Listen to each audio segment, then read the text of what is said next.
ഭരണം കേരളം കണ്ടിട്ടുണ്ട്.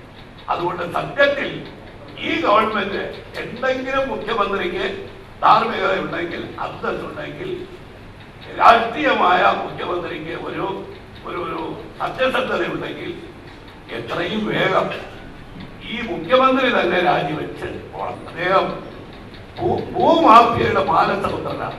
എം മണി രാജിവെക്കണം എന്ന് കോൺഗ്രസ് UDF പറയുന്നില്ല.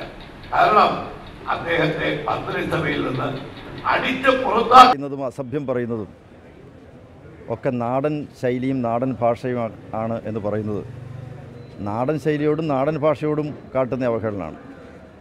നാടൻ ഭാഷ സംസ്കാര സമ്പന്നമാണ്.